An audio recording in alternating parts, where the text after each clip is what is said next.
Well, Neil, Chris, lovely meeting you. Hi.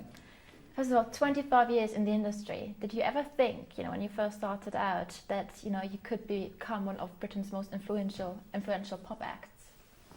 When we started out, all we wanted to do was to make a 12-inch dance record that you could buy an import in a shop in Soho. That was our initial aim, and we actually achieved that within a couple of years. But when we got that far, we thought we'd like to make a record that was actually going to be a hit. So our career, we've just taken it step by step. We've never really thought very far ahead.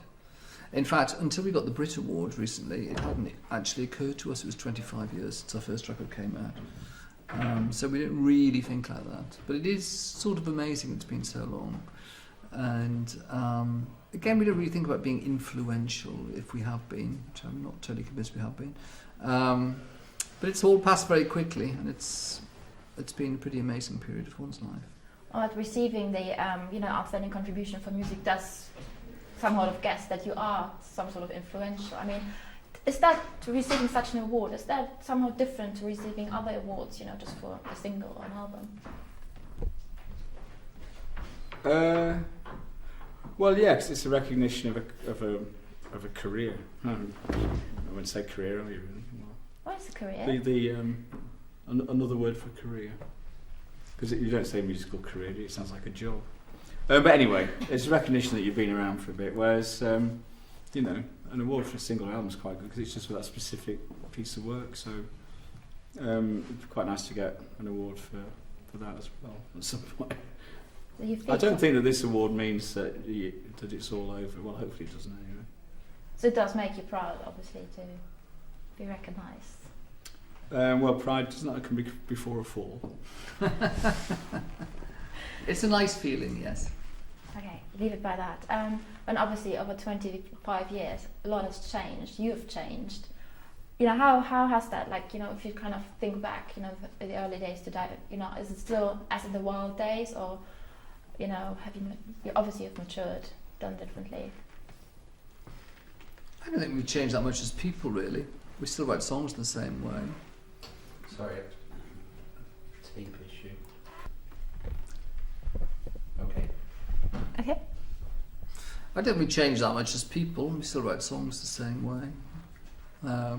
I sort of think it's for other people to comment on how you've changed. It's we've got maybe more confident in what we do. We might have got more sophisticated, whether that's a good or a bad thing, at what we do.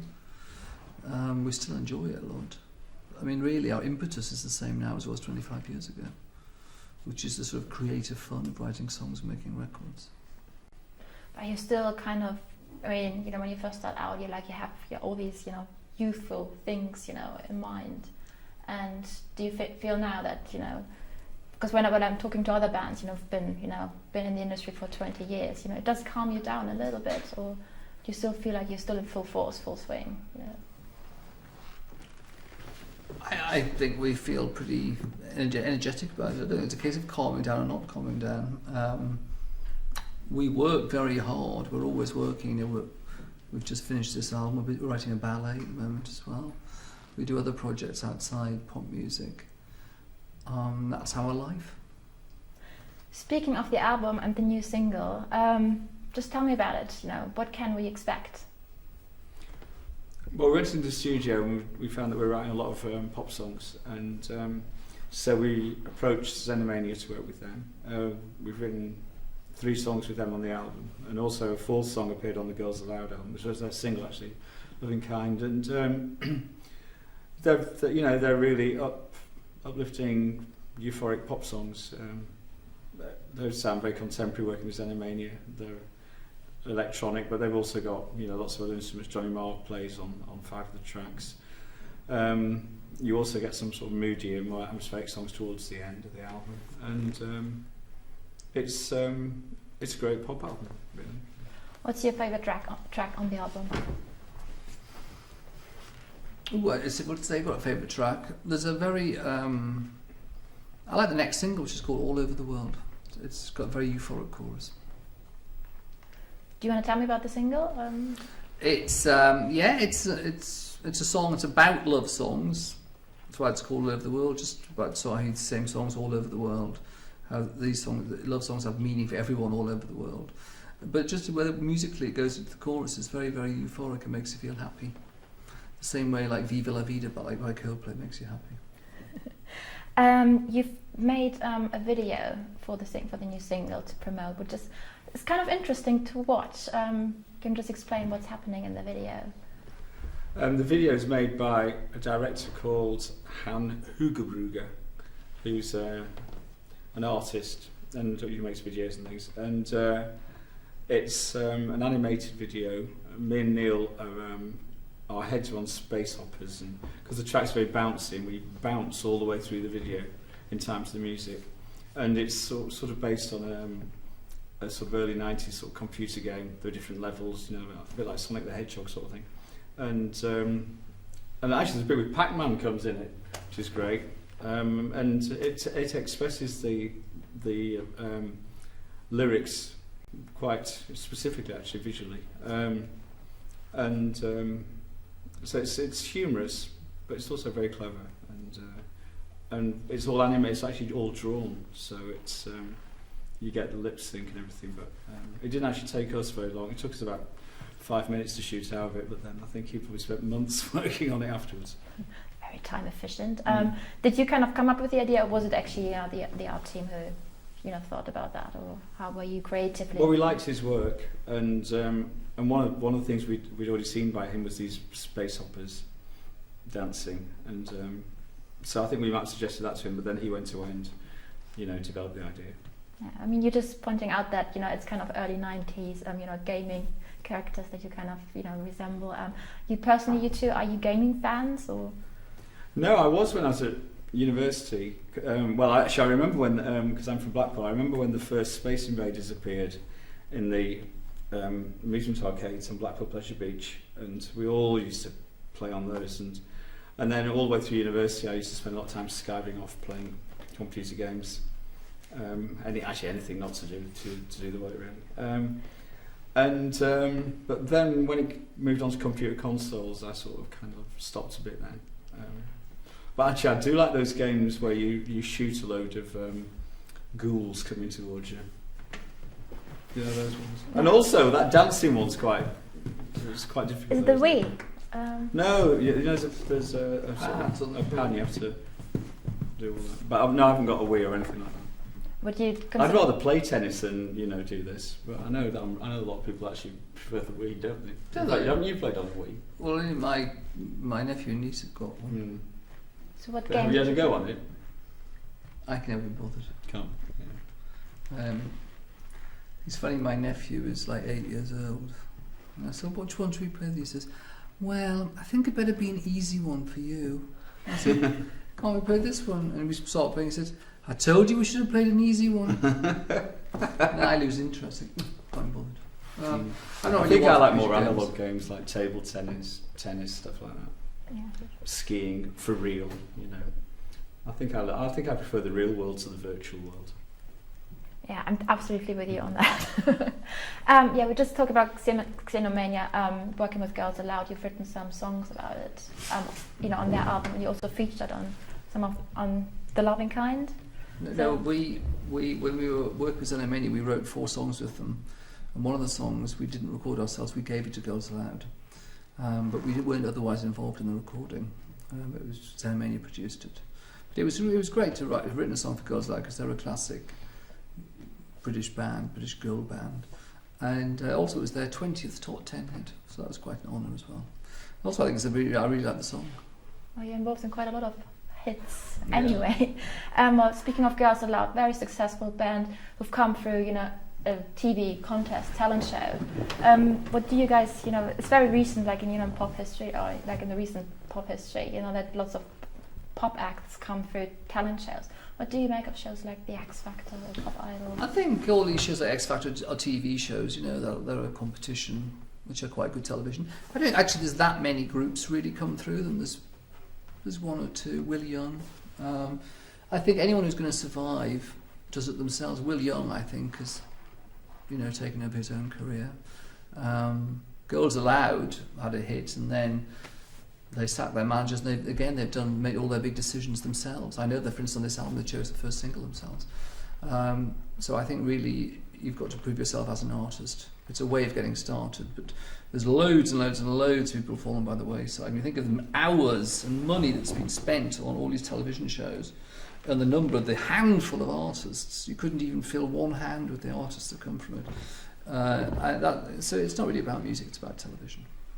Yeah, but do you support these sort of shows? Do you think it's a good way to maybe, well, even though it might only a few acts coming out, but it does promote music, pop music in a way? Well, it gives an opportunity for certain types of people to come through, but we would never have come up like that. Can you imagine us?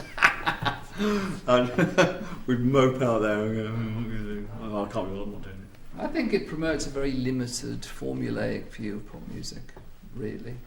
I think it's best just regarded as a game show that doesn't really have anything to do with music.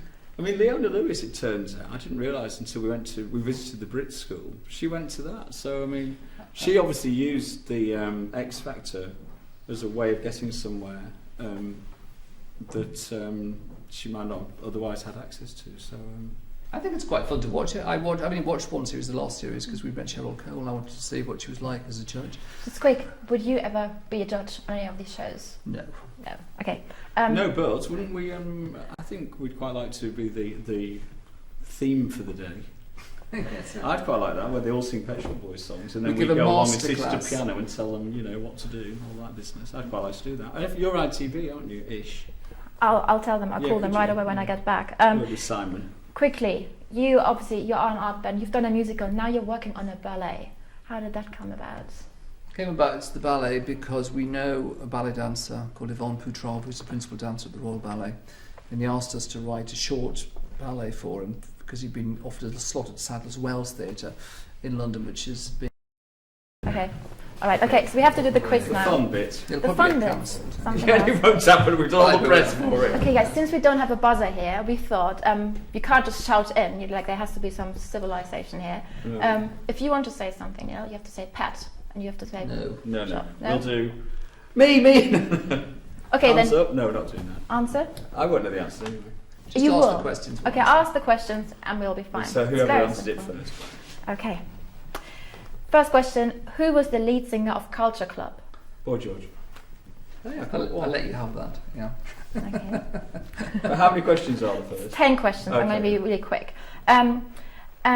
Next one is a line of a song, if you recognize it. And Mama always told me, be careful what you do. Don't go around breaking young Junior, girls. Mummy used to say. Papa used to say. Don't go around breaking young girls' hearts. No, it's Michael Jackson. Billie Jean. Billie Jean. I think Chris should have that point. Yeah, I think. No, because I got it wrong first. I thought give it was each of Mama one used to a say. half point. Half So- point Split it each. then, yeah. Half point. Okay, that's cool. What was the only UK top 5 single of the Bell Stars? Don't know. Oh. No, you were Smash Hits at the time, you must. I used to vaguely know Jenny Bellstar. Not know one of them anyway. A Sign of the Times. Perfect. Was that before Prince did it? That's where he got the idea from. Jenny Bellstars. How many top 20 singles did No Status idea. Quo have in the 80s? Rough estimation is fine. 20? Top how many?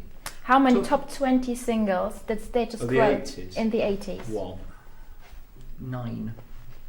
Okay, I'd say the estimation it's 18. 18? Yeah, that one goes to Neil. Well, that's good. Yeah. I was They were surprised. big in the 70s. It says in the 80s. Next one. Which teen sensation had a 1987 number 1 with I Think We're Alone Now? Tiffany. Next one, next line from a track. I've got to run away from the pain you drive into the heart of me. I've got to run away from the pain. to the heart. It's of very me. familiar. Yes. Yeah, she's cheating. I can't remember I've what got it is. to run away. I can't sing. You're the singers. I've got to. It's Tainted Love by Soft Cell. Yeah. Well done. Yeah, good Neil. What's the name of the track Duran Duran wrote for a James Bond movie? But who Duran Duran was A View to a Kill. Yep. This is Okay, why I don't do quizzes, by the way. you've got some answers right that he didn't get at all, so Yeah. don't worry about it. No, but what's that game you play? You actually play a I pop haven't- quiz I game. haven't done it for No, but you do it years. all. What is it though? Oh, You play Pop Trivial Pursuit. Because that was in the 80s. Well, that's why Well, we're doing a quiz these about are the 80s 80s. Here we questions. go. Okay, yeah. Okay, next one. Beside the Pet Shop Boys, name at least 4 other artists who have covered the song Always on My Mind. Willie Nelson. How many do you need? 4. Oh, I don't know that. I know 2. Okay, go ahead. Elvis Presley and Willie Nelson. Okay. Some more? Don't know anyone else actually. No one. Have you got any answers? I have loads of about 20 answers. Oh, yes, Frank Sinatra done it. Has Glen Campbell done it? Oh, I think Glenn Johnny Campbell might have done it. Mathis. All the usual suspects. Morrissey, has he done it? You too, That's giving me. Nope. David Hasselhoff at that help. David Hasselhoff. Oh, Well, So that's you a didn't German really- thing, you see. It's because you're German. Yeah, well, he's not German, he's American. No, big David in Germany, Hasselhoff's though. not German. No, he's He's big not. in Germany. He'd love to be German. I don't think he has a German passport. All right. Loads of people. Okay. What else? We Alvin and the Chipmunks, Krista Burke did it. No one of any distinction. Yeah. Apart from you, Did you say the Smurfs? the Smurfs. No, I don't think. The Wombles? Wombles. Nope. Nope. Nope. We have about 20 Come different. on, Okay. let's Anyway, Two let's more, move on. 3 more questions, quick. Yes. In which Wham song did George Michael rap "Give a Wham, give a bam, but don't give a damn"? Wham rap. Who wrote "Do They Know It's Christmas" with Bob Geldof? Sure. Yep. And finally, if you can complete that line of that song, you've got a heart of glass or a heart of stone. Just you wait till I get you home. That's the Pet Shop Boys in West End. No, I've never heard Yeah. that. You got a heart of glass or a heart of stone. Just you wait till I get you Oh, it home. doesn't quite. How- I can't remember the next line. You have to You got a finish heart it. of glass and a heart of stone. Just you wait. It's till I not get Blondie, you Heart home. of Glass, Got no is it? future. We've got no past. Here today, built to last. At last. Yes.